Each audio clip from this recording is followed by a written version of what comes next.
Okay, so I just wanted, it's still June 29th, 2020, right? I'll be out in the yard probably tomorrow. Look at that beautiful pot there, people. Oh my God, I love that pot. But when I bought that pot, I bought it around the time when Fukushima, you know, TEPCO, right, in 2011, blew its stack, and to distill water in the event that we really got inundated with a lot of, what is it called, radiation. The only way to get rid of radiation in water is to distill it.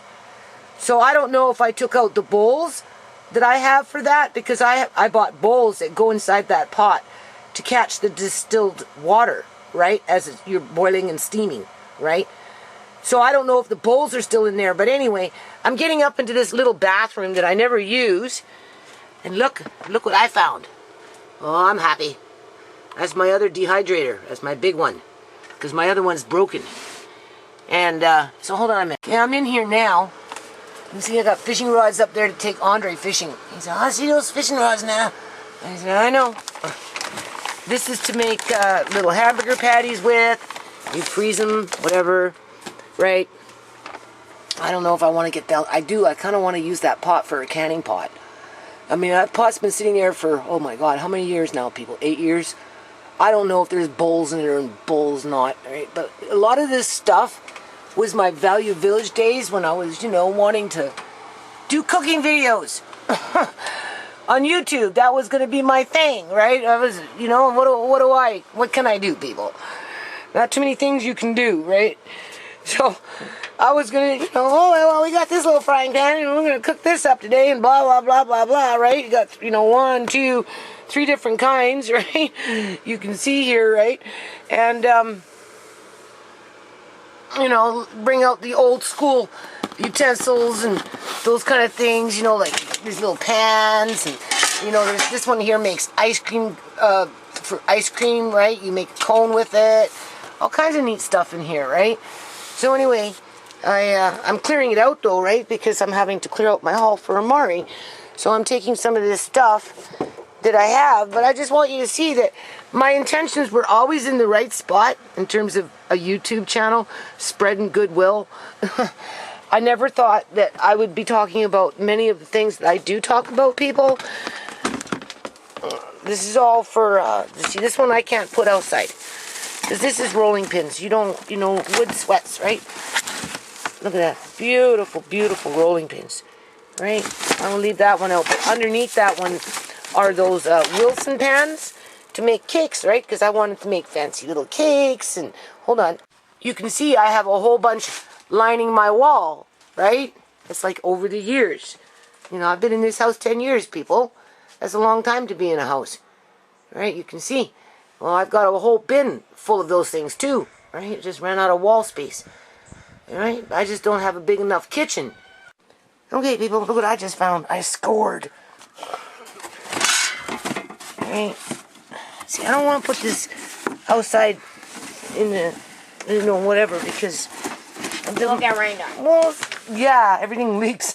As hard as Nana tries to make things not leak. Oh my God, you can cook on the bottom? Mm-hmm. Well, you can cook hot dogs. Yeah, well, those I think stay warm or something. I don't know, but this looks really good. I don't know where I bought this. I mean, I've had it for a long time. I bought it for YouTube, people. It says barbecue indoors year-round for that great outdoor flavor, smoke-free and without the mess. Broils on top and underneath at the same time. You're right, it cooks on the bottom, Andre. The add touch, 6 built-in kebab skewers for family fun. Oh, and there's skewers in here? Where's the skewers? I don't see no skewers.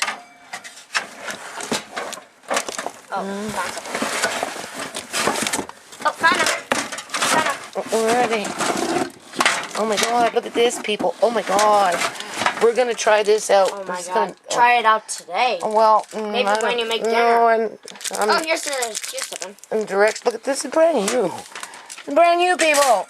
Except for this. I've been sleeping at the YouTube wheel. I haven't had a chance to use this yet. We are, though, this week or next week, sometime soon. Or maybe today. No, not today. I'm clearing out. Like I'm maybe reorganizing. if you make dinner. I'm getting a new pot. Your Nana gets a new pot today. Wait, why? Oh, I'm excited to get this pot. It's a big one. Okay, so I got this pot down. Seriously, I bought it specifically for Fukushima radiation. If you notice, there's a screen here. Okay. I took out the bowl, obviously, right? You put a bowl there on top of the screen. But you put water in here, and then when it boils, right, with the lid on, the water is going to steam, it's going to condensate, and then it's going to fall back down, and it's going to pool up in the bowl. That would be distilled water.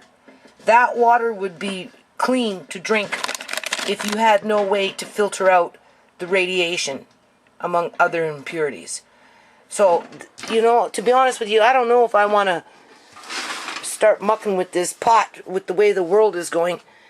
You know, it might be the only thing that provides clean water, because unlike other people, some people can afford to have fancy-dancy water systems and purifying systems and all that other stuff if, in the event, our water, you know, got contaminated and we had to clean our own water. It would be very difficult for me. But if you notice, I got charcoal, right, you know, a little bit here anyway. I probably have a few more of these. And then, you know, I mean, if something happened, we wouldn't be having running water. You might only have a pool of dirty water that you might have to boil to purify it, right? Or maybe we'll get contaminated with radiation. So, I don't know. Maybe I'll just keep this pot as... Oh, look at that. See? A brand new pot. Only thing is, I bought it at Value Village. So it didn't cost me very much when I bought it, I'm sure. Right?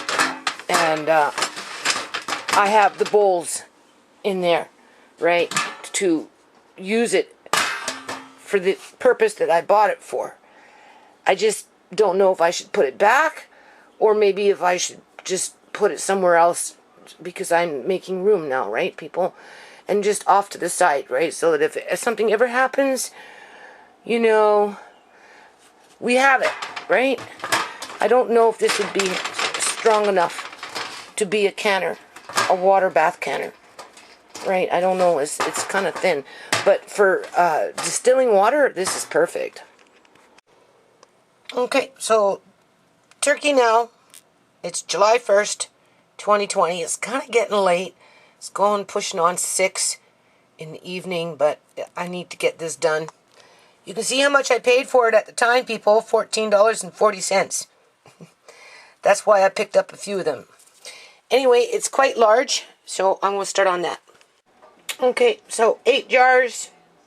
Just put your chicken, well, turkey in this case, in there after you chop them up. I put a half a teaspoon of, well, it's supposed to be Himalayan salt, but looks like it's lost its color. Anyway, we'll see what we get. But anyway, the salt's in there. So 75 minutes, right? No water, because it will release its own juices. And then this over here, I'm going to start making a stock. Okay, so the turkey's done. 8 jars, you can see. Now my neighbor gave me some apples. This is what she gave me, people. So this is enough to make another batch of fruit for Amari. I'm going to eat, oh, that apple strawberry. Oh, it's so good. Okay, so I'm going to do apple strawberry. And I still have that rhubarb in the fridge. So I may just do apple strawberry and apple rhubarb. Okay, that will be enough for that. So that's what I'm going to work on today, because I don't got a lot of time. She also gave me these little things. Now the thing about this stuff is, you see, you can't really give that to Amari, even though whatever, you'd have to like mash it up. Well, you can give it to him, but not the way I make it, right? I've already taken my jars downstairs, so I can't show you a comparison. I'll show you later. But you already know, right, what they look like. Because you see these chunks? I mean, you have to mash it all. Mash, mash, mash, mash, mash, mash. Right? So, when I cook everything, and you know, you can buy these things in like little apple sauces. Like here's one right here. Right? This is half of what I make. I use a half pint. This is a quarter pint. Okay? I don't know how much it costs to buy a pack of these. I just know that what I do in terms of, large quantities, and as they accumulate, it's much more cost effective and healthier than it is to do it this way, right? And then once you make your initial investment in jars, right? I mean, obviously I'm buying more jars because I'm making special foods for Amari, right? So, I have to make that initial investment. But now that now that I've done that, next year, as I'm, emptying out my jars and they're piling up for next year's canning session, I don't have to buy. You just get the lids. That's it. So anyway, that's what I'm working on. I'm going to start getting ready for that. But as that's going on, I took those bones from that turkey, and like I said I would, and I've been stewing it all night. You can see it. Looking pretty good. And then, of course, I'm going to can just straight up turkey broth by itself. Right? Because that's easy to do, and it's nice to have. And you get all those extra nutrients. And then I'll do, like, maybe half of that. So what I'm going to do is, I'm going to work on the apples first. I'm going to let this continue to seep and cook. And then once the apples are, getting almost done, then I'll take half of the liquid out of here out, let it sit for a while so that all the grease comes to the surface. I might even put it in the fridge and then degrease it tomorrow and can the stock tomorrow. And then the other half, I'm going to make turkey soup and can a couple jars of that. So for $14, already we've got 8 jars here. 2, 4, 6, 8, 10, 12, 14, 16. We're looking at what? $1.75 a can in terms of turkey, right? And if you go to the store and buy canned turkey, which doesn't taste anything near like this, 1, 2, 3, at least one jar is either equal to 3 to 4 cans. Right? We'll just say 3 cans each at $2 each, right? So that's 6, right? Times 8. I mean, how much money have you saved? Okay, ladies. So we know the drill. They've been out of the freezer, that's why. They're frosting up. Right? I brought them up a little while ago, so now I'm going to put them in water, take off those, and get them. These ones I'm cooking. That's a half a pot of that. That's a pretty big pot. About half. Right? I still have some. Might get another tray yet. I overspent, though, this month. Ooh, did I ever overspend. I'm barely making my bills. I don't even think I'm paying them all. Anyway. So, there's the apples. So these are really nice apples that my neighbor gave me. I really do appreciate that. She has a daughter, a little 12-year-old or something like that. So, I guess she doesn't eat. She gave me those little fruit cups too, right? She gave me these things. She gets it from other people who give it to her. And so, that's why. You can see what's going on there. I like this pot. This is a nice pot too, people. So anyway, I'm going to, when I have time, I don't have time right now, but when I get to that part of my life, in terms of going through all the craft supplies, craft, right, like children's crafts, right, I'll make a little box full for her daughter, right, just because. So, hold on.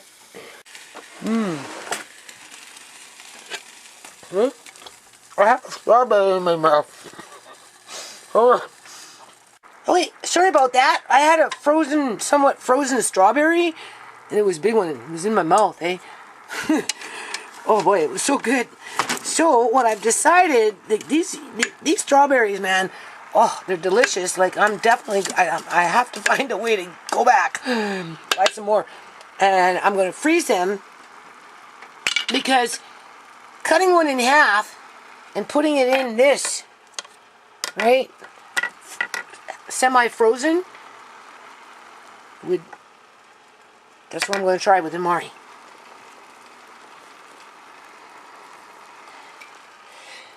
The only thing I've ever used this for is watermelon. But if this works, boy oh boy. Okay, so applesauce is done. I like the bullet to it, right? And then did the strawberries. I'm finding it to be a little runny, right? But that's okay. So I'm not going to use, I don't think, all this strawberry. I'm going to use, oh, I don't know, either half or 3/4 of it. And I'm going to mix it in all with the apples. All of it. Right? And then I'm going to leave myself a 1/4 or so. And mix it in with rhubarb. Strawberry rhubarb goes good together, right? And then look. What do you think that is? Okay, so what I've been finding is this really doesn't require a lot of sugar. Like, Marquine came in and he goes, "Oh, Mom, it smells so good up here." Right? And he's like, "Oh." And it does, people. This is such good stuff. And he goes, "Oh, what's in there?" Right? And I'm like, "Turkey." I'm like, it really doesn't need any sugar. The strawberries just topped it off. But for preservative reasons, I am going to put in probably at least a half a cup. You can see, right? That's a full cup. Now, whether I use the full cup or maybe I'll do half a cup here, sorry for whipping the camera, and half a cup there, because I am going to put in at least 2 or 3 tablespoons, right? It's for preservative measures. That's all it is. It doesn't need it because the apple has its own pectin, and right, and the strawberries are very acidic. But even still, just because it just makes me feel a little more comfortable. So I'll put 2 in, maybe 3 of lemon juice. Make sure you shake the bottle, right? Use lemon like this, okay?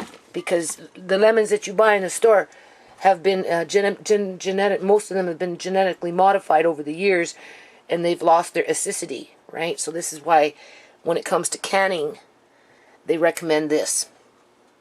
And then, of course, top it off with a bit of sugar for taste. But you have to bring this, if you're going to do that, like, if I don't add sugar in this right now, I don't have to bring it up to a full boil to melt the sugar. But if I add in the sugar, you kind of want to melt the sugar, because by melting the sugar changes the molecules, which helps within preserving the food, okay? So I'll have to heat this back up, give it a stir as it bubbles, and then it's good. These only take, not, if you're canning like that, you put them in a pot, you bring it to a boil for a minute, stir them around, and then put them in your jars, and it's done, right? And then canner pressure, the water boil bath, or whatever it's called, as you're cooking it, right, canning it, it continues to cook. But in this case, I'm just going to take this, because I don't have time to make pie, people. Not right now. I have to get out in the yard. And that's the strawberries. Ooh. So I'm going to turn that up. And then, of course, if you add in a half a cup of sugar, which I may do, right? I won't add in the lemon, but I may do the sugar. And then just make sure you melt the sugar before you can everything. Okay, so apple strawberry, so good. 12, right? A little less. Well, about a half cup of sugar. That's it, people. That's it. And it's so good. And I put 3 tablespoons of lemon in there as well. Okay, so this is 5 jars of that rhubarb and the strawberry. And it's very good. I didn't even put any sugar in it. Or did I? I don't remember. But if I did, it wasn't very much. Okay? And I'm going to see if I can get all of this in the canner. Now, I did manage to fix my burner by changing the actual burner itself. So I'm thinking I might be able to get this all into the canner. Okay, so you see, this is why I recommend you get these big ass canners. Okay, now this is a pressure canner. That's okay, right? It's nice and tall. It's made to stack and pack. Okay, as long as you've got an inch or more of water over your jars, for the most part, you're good to go. I find with those older black canners, right, even like, okay, those little jars, yeah, but you can only do one set at a time, right? And the quart-sized jars, they, you know, and if you're getting into a quart and a half, it doesn't even go over, right? So definitely get one of these. Okay. Okay, do you see how we're going down the assembly line? Right? So we've got the turkey. This is, these ones that in these jars is the apple rhubarb. These ones in these jars is the apple strawberry. Now we're going into raspberry, right? Because next, after that, I'll be getting into turkey, I should say, which is greasy. So you don't want to cross-contaminate, right? So rinse them off, okay? The jars were in the oven because obviously, right? So I just took them out of the oven. I'm giving them a minute just to cool down a little bit. There's that syrup from the other day, right? So I'm heating that up. I'm hoping, oh God, I'm so hoping that will be enough to do what I need to do here. Because I don't want to make another batch at this point, right? Although I've got more raspberries coming, people. So it's hard to say what I'm going to do, right? So anyway, these you do nothing. You just put them straight up in a jar. But I'm just giving it a few minutes, these jars, just to get not so hot. Because these are cold. So you put hot to cold too much, it's going to crack the jar. So I have to let these cool down just a bit before I put those in. Then you take your hot syrup, right? Warm syrup. These are cold. Well, these ones are cold. These ones are not. Those ones I picked today. Those ones are in the fridge that I picked 2 days ago. So you can see how much is there. That's like almost a whole big bowl in the last 2 days. Oops. You can see. That's a lot of raspberries. Okay, so 9 jars. I put a little more raspberry in there. You don't stuff it in, but you know, I want just a little more. So yeah, I had enough syrup. Okay, so moving along. Turkey, rhubarb and apple and strawberry, and raspberries. You can see some of the jars are leaking a bit, right? Not all of them, just some of them. There's one right there. Sometimes you have to let them sit in a canner, right? So maybe I didn't let it sit for 2 minutes more. Or when you're taking them out, you know, let's take one that's already leaching here. Okay. So, when you grab it, try and grab it kind of down there. Right? I mean, there is a lip there, but sometimes it catches the rim, and when it catches the rim, it will make it leak. So, just keep that in mind. And that's coming along.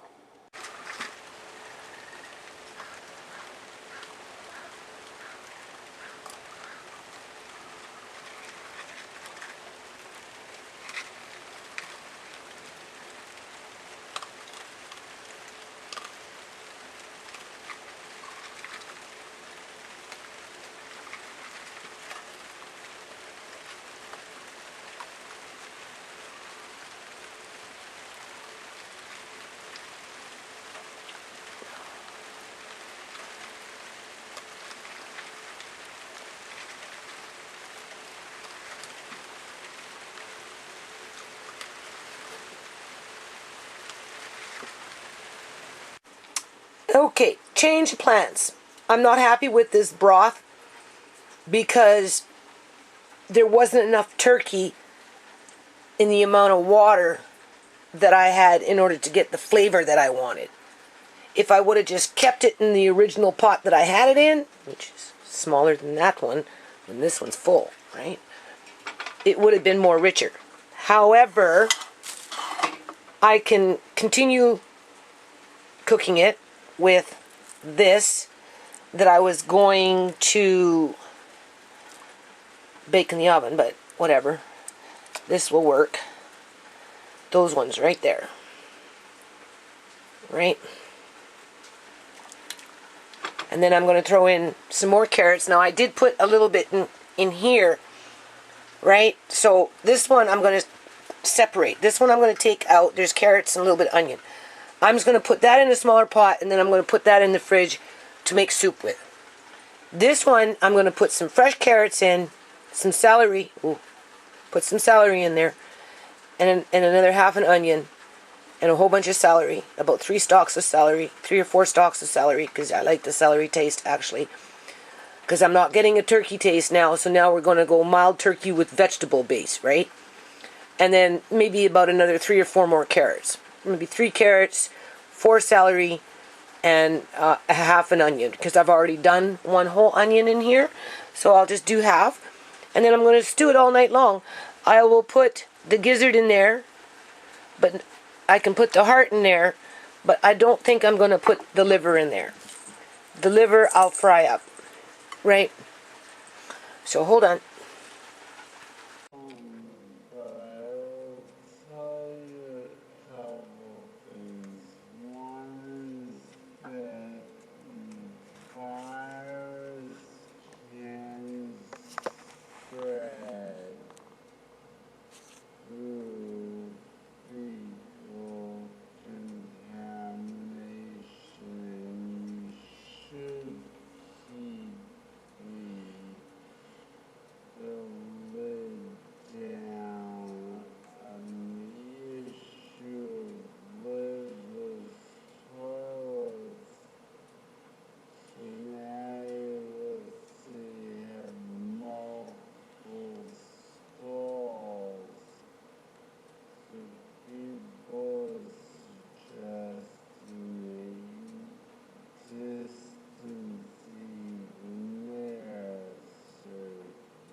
Okay, so you know the drill.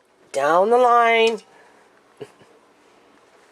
Now we're on to this. What I did last night, oh, it was exactly what that broth needed. So when you're doing stock, you don't want little bits of anything in it, so make sure you strain it. Taste it, make sure you like it. If you need to, re-stew like I did, because it will be worth your time. So I'm happy I did that last night. Now I'm going to strain it and I'm going to can it. Okay, so when you put your broth in your jars, let it sit for a little bit, and then any grease that you haven't already tried to get off will obviously come to the surface, right? And then if you can, oh man, if you can, you see this one here has a fair amount because grease likes to crawl, right? You know, that's what will pop your jar. Not all the time, most of the time, no, but if I was to say what's the culprit when it comes to popping jars with meat, it would be the grease. But if you put it in a cool, dark place, cool, then obviously the grease is solidified. So it doesn't really go anywhere. Right? But anyway, you see? You can just take off a little bit.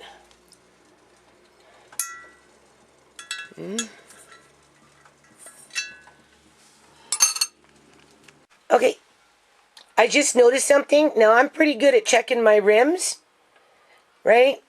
You want to make sure there's no nicks, you know, that type of stuff, right? I was wiping, and as I was wiping, I was feeling something. So anyway, on this jar here,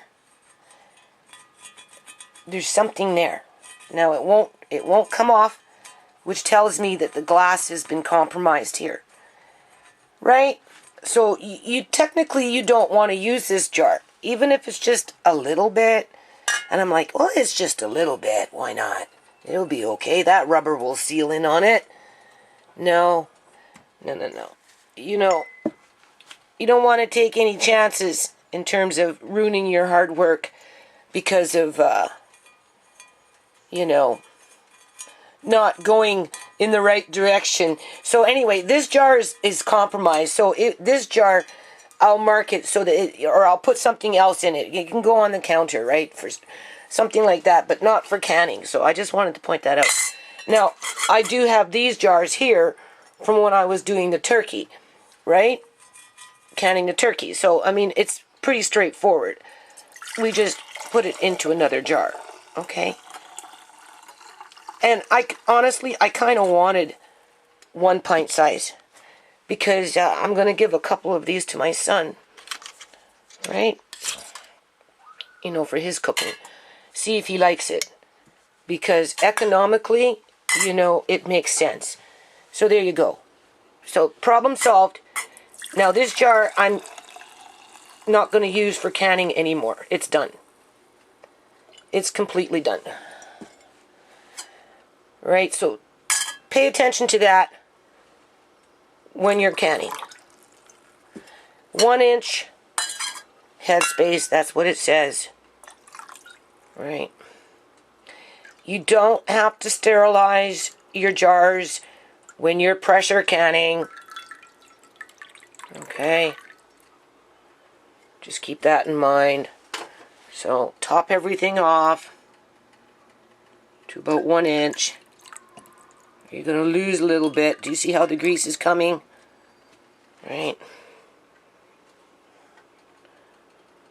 But you could be there all day taking it out. So, I only take out a little bit. And besides, I like it personally myself. So, there. Problem solved. No worse for wear. Right. I kind of wanted 2 of those anyway. So, I got them. I got what I wanted, right? In terms of, there you go. Okay, so the other thing I wanted to say, in terms of pressure canners.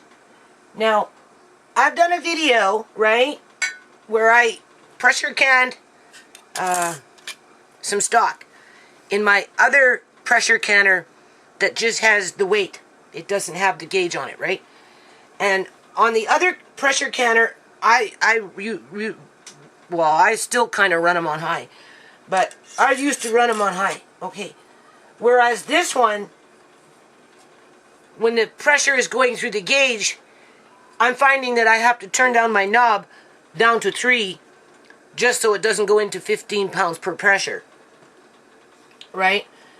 So, we're going to do a little experiment here.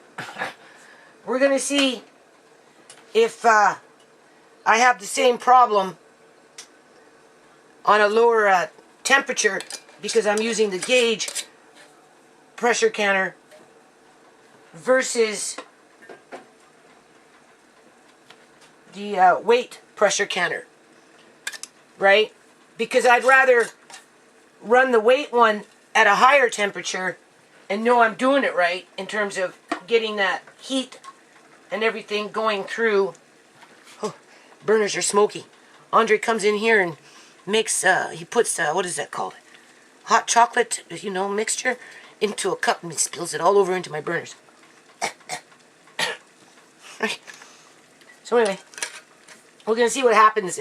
So you do this for 25 minutes, right? Once you get going with your count time. Oh, God. I'm always breathing in these fumes. And then, it's been raining again today. So I don't think I'm not going outside. It's not don't think. So I'm actually thinking, honestly, I don't want to, but I'll thank myself later, right, to make some more of this. Another batch for the kids, mainly, right? Mostly for Amari. But I don't want to, one day I'll say, here, Andre, I'll have enough of them, right? So I can do that. Same thing with Leia May. Well, Leia May and Amari, they can share, right? Andre could eat one by himself, right? So doing another batch makes economical sense because, oh God, people, it aches to bend over. I have jars. Okay. I still have to can one more turkey at least, and then the next time I can another turkey, I'm going to probably give half of what I've canned, if not all, to my son in his own little cupboard. So I'm getting ready for those blueberries. And I'm hoping there will be still strawberries, because I'll buy more strawberries, because I'm down to, I guess maybe 2/3, half of what I have in my freezer, because I just did that batch there, right? So if I do another batch today, it will be mostly gone. So I definitely want to buy some more strawberries. But I really like this stuff. And I've got the apples downstairs, and I've got a little time, because once I get outside in that yard, people, boy oh boy, and I'm already weak, right? Achy, because I put in full days. My son says, Mom, you only need to put in 8 hours. Why are you doing so much? Like, whatever it is I'm doing, right?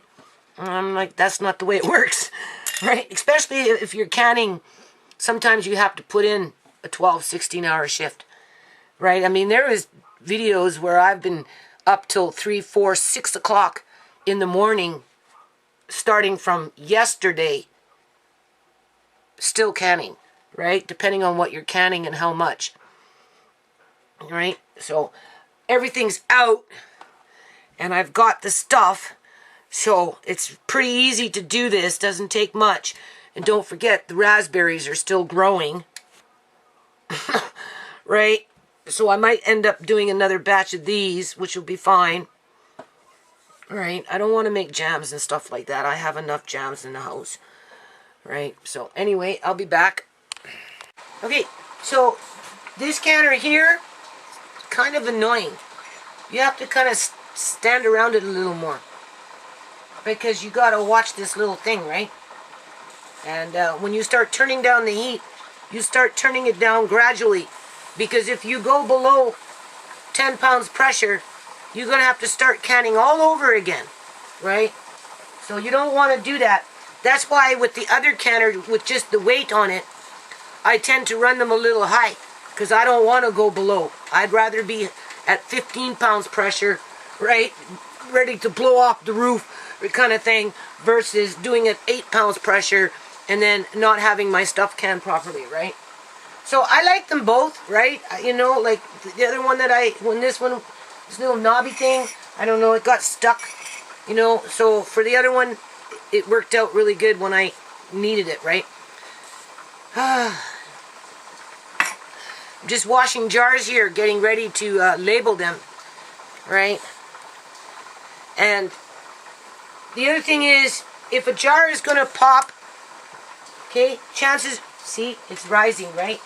So I'm at 7 now, I was at max, now I'm turning it down to 5, right? Eventually, I'll get to about 3, and that's between 2.5 to 4. I have to fluctuate with this and keep an eye on this, right?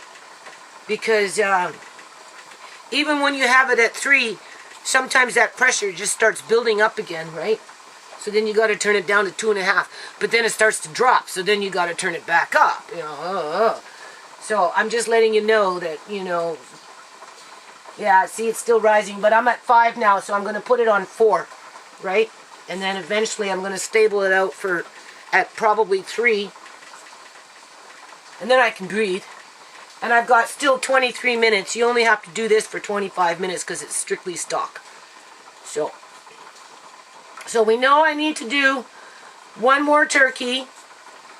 And that next turkey that I do, I'll probably mostly do for my son. I mean, obviously, if he doesn't eat it, right, then fine. You know, it's okay. Andre and I, we like this. Amari likes this, right? Economically, for $14, $15, whatever I paid, economically, it worked out to like $1.50 a can. If I was to can the soup yet, it would be less than that. It would be $1 a can, plus I'd have the soup, plus I'd have the stock.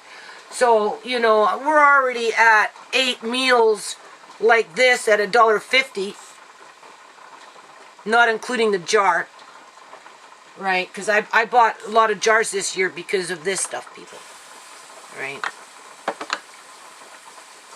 But next year, I won't need as much. And there's only certain things that I'm canning this year, right? And nothing's really growing in the garden. Although my landlady offered me vegetables this year. I guess her garden's growing a little better, right? Spinach and like green leaves are growing good. But, you know, a lot of other things aren't growing. I still got stuff that need to be put into the ground yet, people. So, you know, I just told my landlady, this year, I don't know, it's not happening. I'm more focused on going to start this stuff again. Right? So when did I do this? July? July 20? 20? Right? Just for reference. So yeah, what I wanted to say is, if a jar is going to pop, right? I'd say, from my experience, and I'm not no guru on this, but from my experience, 9 times out of 10, it's going to pop within the first week, if not that day, okay? In terms of it just won't seal. It might take up to a week. That's why oftentimes I'll let my jars sit, right, so I can check, right? But it can take up to about a week. See, now I'm at 3 now, right? For jars to pop, if they're going to pop, right? But that's not to say that something can't pop along the way for whatever reason, right? But we have these safety measures. If it's a low acid food, you know, cook for 10 minutes, bring it to a boil, turn it down, and cook for 10 minutes, and you're fine, right? In terms of, that's how you should treat that food. High acid foods, they're okay. You can eat them right out of the jars, right? In the old days, like I said in one of my past videos, if it was jam, you know, out in the farms, and the wax seal wasn't as sealed as it should have been, and a little whatever started to grow, they just take off that first 1-inch layer, because everything underneath is preserved with the sugar, right? That's what happens when you bring it up to a high boil. It changes the molecules in the sugar, and it combines and binds itself with the product, and it preserves it, right? So, I've had a headache for a week, people. A week. I'm trying to avoid taking Tylenol, right? It's my eyes. That's what it is. Right? This fluorescent light. Right? So yeah. After you can, just keep an eye on your jars for about a week. And then, if anything's gonna pop, it will probably pop then. Okay? Okay. Now, this one here, this is the rhubarb apple, right? Pretty sure that's what that was. That one is the strawberry apple. This one I used a little bit of the rhubarb strawberry. This is why you mark your jars. This one's rhubarb strawberry. Now, this one I don't think I would feed to Amari straight out of a jar, whereas I would use this as a spread on a jelly roll, or maybe for pancakes, or with whipping cream. You know, I'd mix this one in with something, right? I just wanted to point that out. And then I did manage to buy a little box of cherries, but for whatever reason they weren't as nice as we thought they were going to be. Now they're okay, right? But Andre's not really showing an interest, and so before they get too soft, right, I'm going to cut them, de-seed them, and I'm going to mix them in.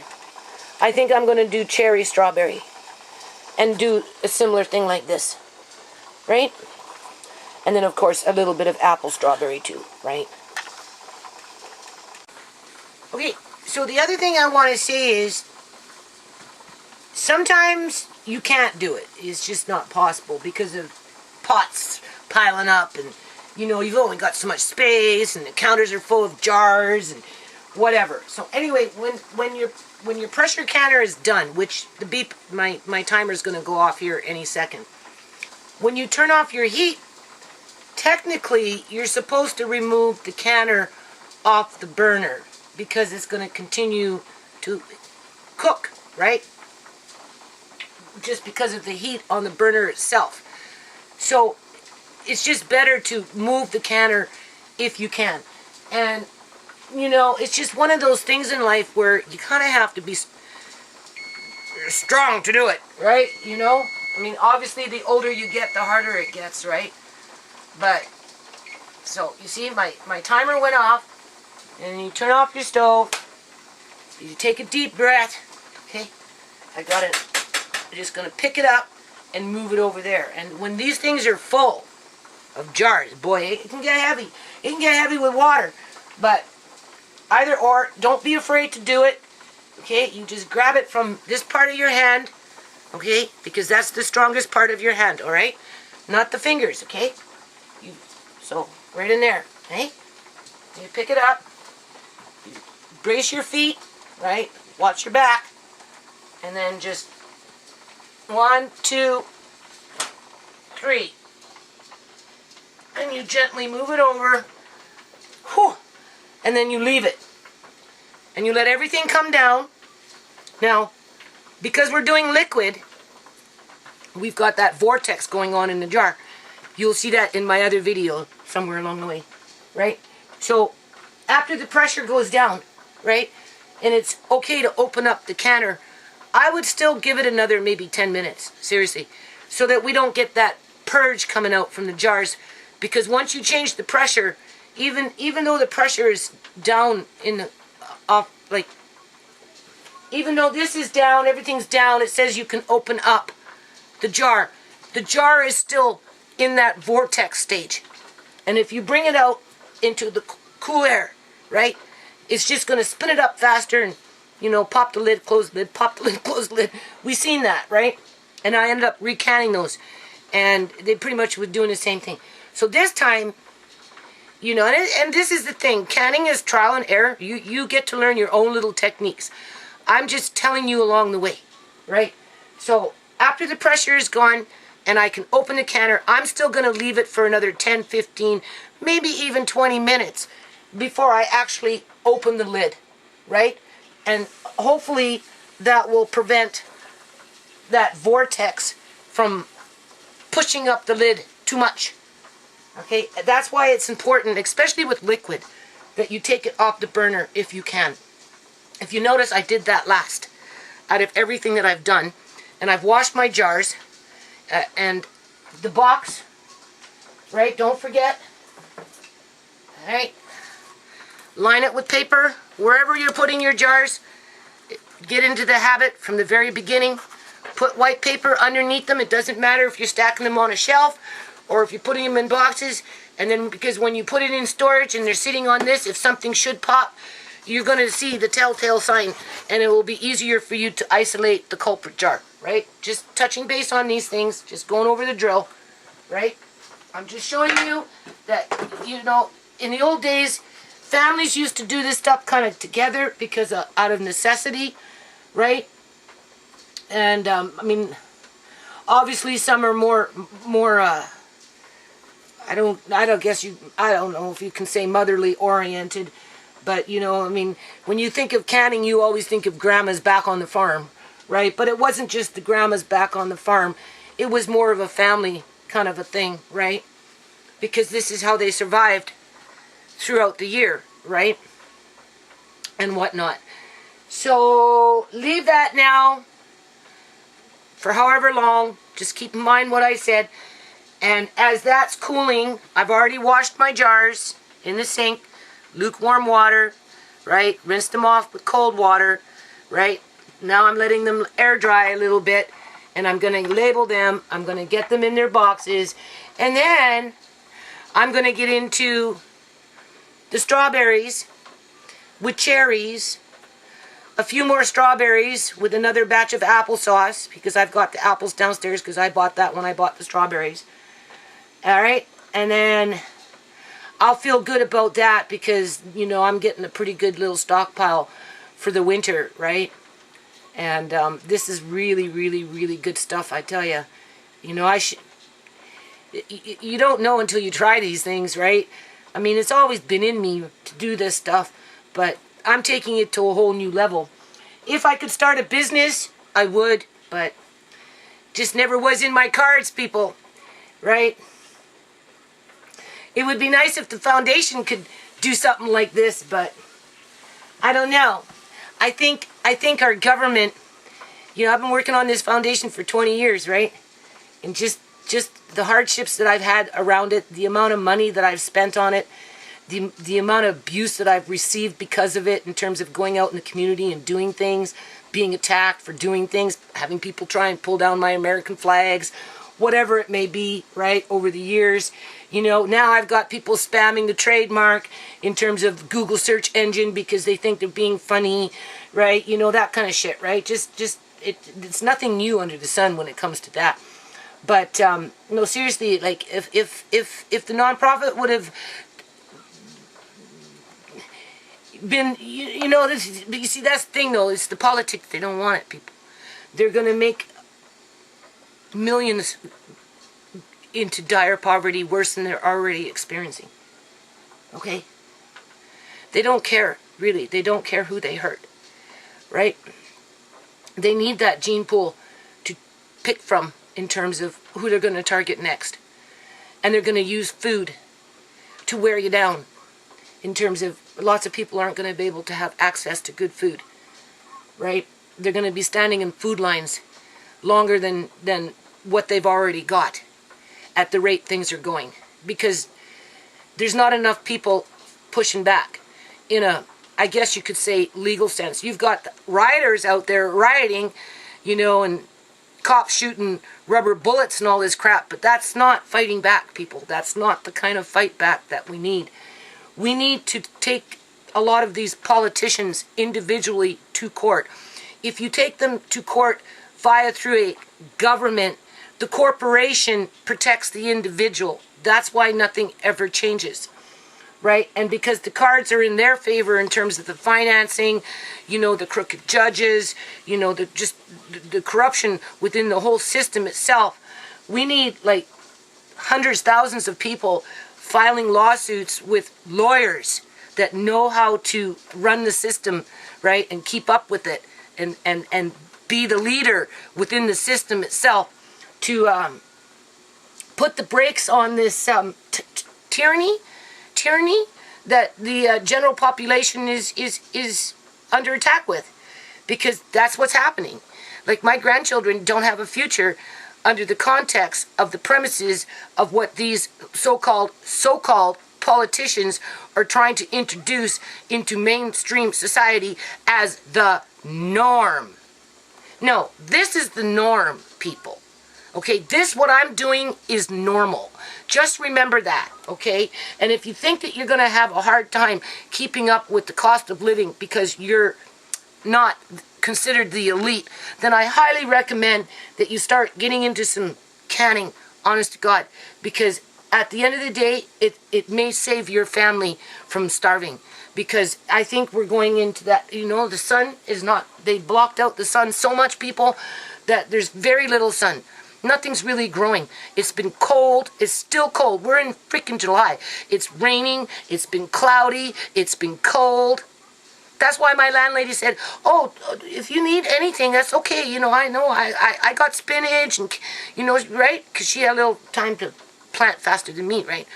You know, but every year, we're gardeners. We talk about it. Last year was a shitty year for growing food, right? This year is another shitty year for growing food. The plum trees hasn't even produced that many plums for like, what, 3 years in a row now? Like, okay, maybe every second year I could see it. But we're going into the third year with a really bad year, as we know that they're chemtrailing our skies. It's not just low sun bursts. This is weather engineering to take control of food. Food, people. So, yeah, you better go stock up on some fucking turkey in a jar, because in another year or two, you might not be able to afford $200 for one turkey. But the politicians, they can eat turkey. Oh my God, they're eating more than turkey, people. Trust me. Okay, so moving along. These two, I'll keep upstairs. Anyway, you see what I've done. Don't forget your paper. And then sometimes they don't have these little dividers. So I recommend doing it for yourself if they come in boxes that don't have that, just because, right? If you go to thrift stores, look for the old school jars with the boxes, because this is the best, right? Because it keeps them in the dark. And then you can see what we've got there. So that's looking pretty good. That's going down. And voila. Definitely worked out better. I had nothing that leached out. Nothing, people. Nothing. And I let them sit for a little longer before I opened up the canner, even though the pressure was down. So now, I move these down. And then I can't do nothing with these right now because they're warm. So I'll move them over there. And then tomorrow, wash the jars, label them, and put them away. But as you can see, these cherries are actually in pretty good shape. Like, really good shape, really. Andre ate half of them, so he got his share. And then I'm going to go downstairs, grab some more apples, and some more strawberries. And I'm going to do the same thing, strawberries and apples, and either cherry and strawberry, or cherry, yeah, or cherry and applesauce. I'm not sure which one yet. Either or, I'm going to do another batch. Like that. And then, you see, now, with everything that I've been doing, I'm starting to feel satisfied in terms of I've got enough for the kids, right? Because I can't play favoritism. Every now and then I have to. Here, Andre. I mean, yes, I can make them, what is it called? Fresh all the time. But, this is better this way. One, you get the fruit from the farms. Hold on. Okay, so you know the drill, right? Those two jars, after I wash them, clean them, and put label, they're going to go in there, and then I still have to do something else yet, right? outside of that, this worked really good. I'm happy with it, people. It was worth my time. And then went downstairs, got some more jars. I got jars in the oven. I haven't turned it on yet, so I'll wash these ones first. Because as you can see, I'm doing this again. Here's the apples, right? I don't know what they are, but they're nice and fresh. You can see these ones are pink ladies, so I'm going to throw in a few pink ladies in there. Right, there we go. And then we've got the cherries I've already done. This is the last of the strawberries, so I'm going to give my son some money, and I'm either going to buy 1 or 2 more trays. 1 for sure. And then I'll freeze them, and then I'm going to vacuum seal them after they're frozen so that they stay nice. Right? Okay? Now, before I freeze them next time around, I can take off this, then throw them in the freezer, then they come out looking like this, then toss them into a bag, quickly vacuum seal them, and throw them back in the freezer, and you're not going to get any freezer burn. That's what's going to happen with that. And then, because when I was out at the farms and got the strawberries, I did get some cucumbers to start fermenting some cucumbers. So at some point, I forgot about them because I've been busy doing this stuff. So I'm going to let them breathe, rinse them off, let them, check for blemishes, just cut off that little blemish, rinse them off, let them air dry, and then after this is all pretty much done, right, then go outside, get some grape leaves, and then I'm going to start fermenting cucumbers because my son likes them, and Andre likes them as well, and Marty likes them too. So that's what I'm going to do for the rest of my day, people. And now I'm going to end it on this, okay? Because this is the drill. That's how you do it.